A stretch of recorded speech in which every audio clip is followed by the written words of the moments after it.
नमस्कार साथियों, मैं पंडित दिनेश कुमार दुबे शास्त्रीय अनुभूत चैनल के माध्यम से। साथियों, रामचरितमानस में गोस्वामी तुलसीदास जी ने सुंदरकांड के 25वें दोहे में एक बहुत बड़ा ही गूढ़ रहस्य छिपा दिया है, जिसकी जानकारी आधुनिक मौसम विज्ञान भी नहीं जानता, मतलब हमारा साइंस भी उस चीज को नहीं जानता है।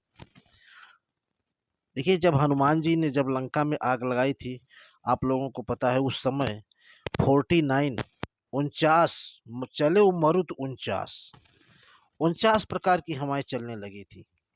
जैसा कि गोस्वामी जी ने लिखा है कि हरि प्रेरित तेहि अवसर चले मरुत 49 और अट्टहास कर गर्जा कपि बढ़ लाग आकाश। अर्थात जब हनुमान जी ने लंका को अग्नि के हवाले कर दिया तो 49 पवन चलने लगे और हनुमान जी अट्टहास करके, मतलब गर्जना करके, अपने शरीर को बहुत बड़ा कर दिया। आकाश छूने लगे, इतना शरीर को बड़ा कर दिया। तो 49 मरुत का अर्थ क्या है? 49 प्रकार के जो हवा है, ये क्या है? गोस्वामी जी ने वायु ज्ञान पर एक सुखद आश्चर्य होता है। गोस्वामी जी का जो ज्ञान था वो बहुत बड़ा ज्ञान था।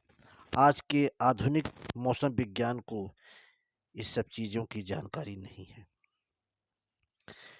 आपको यह जानकर आश्चर्य होगा कि हमारे वेदों में 7 प्रकार की वायु के बारे में बताया गया है। 7 प्रकार के वायु का वर्णन भी मिलता है और उनकी शाखाएं भी 7 ही हैं। साधारणतया यह लोग समझते हैं कि वायु तो केवल एक ही प्रकार की होती है, लेकिन उनका रूप बदलता रहता है, जैसे गर्म वायु, शीतल वायु, समवायु। लेकिन ऐसा नहीं है। जल के भीतर जो वायु है उसका अलग नाम है, आकाश में जो वायु है उसका अलग नाम है, पाताल में जो वायु है उसका अलग नाम है। और नाम होने के साथ साथ इनका गुण, धर्म, व्यवहार सब अलग अलग हो जाता है। इस प्रकार से वेदों में जो 7 प्रकार की वायु का वर्णन मिलता है, उनमें पहली वायु है प्रवह वायु, दूसरा है आवह, तीसरा उद्वह, चौथा संवह, पांचवा विवह, छठवां परिवह, सातवां परावह। अब हम आपको इनके इनकी विशेषता बताते हैं कि ये कैसी वायु है। तो सुनिए, प्रवह, पहली वायु प्रवह है। प्रवह वायु जो है ये पृथ्वी को लाकर पृथ्वी पर्यंत, मतलब पृथ्वी से जो हमारी ग्रेविटी है, कहते हैं जहां से आवाज ऊपर नहीं जाती, जो ग्रेविटी है वहां तक की जो वायु है वो प्रवह वायु है। और यह वायु अत्यंत शक्तिशाली है। बादलों को इधर से उठाकर उधर फेंकना, धूप, गर्मी, सर्दी आदि उत्पन्न करना, बादलों द्वारा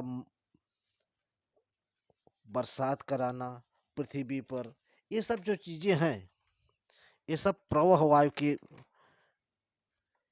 कार्यकाल में होती हैं। उसके बाद आता है आवह।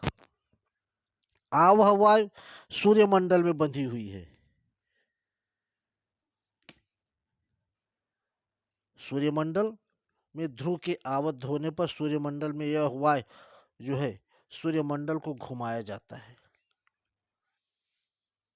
तीसरा है उद्वह वायु।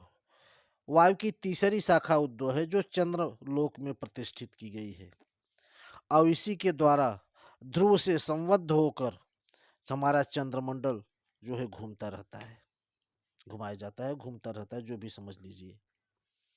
चौथा है संवह। वायु की चौथी शाखा संवह वायु है, जो कि नक्षत्र मंडलों में स्थित है और उसी से आबद्ध होकर जो है हमारे नक्षत्र मंडल आकाश में घूमते रहते हैं। पांचवा विवह। पांचवी शाखा का नाम विवह है, जो कि ग्रह मंडल में स्थित है और इसी प्रकार ग्रह मंडल भी एक दूसरे से घूमते रहते हैं। परिवह, छठवीं वायु है परिवह। वायु की छठी शाखा परिवह है, जो कि सप्तर्षि मंडल में स्थित है और सातवीं वायु जो है वो सातवें वायु का स्कंद नाम परावो है, जो कि ध्रुव में आबद्ध है, हर ग्रहों के ध्रुवों में पाई जाती है।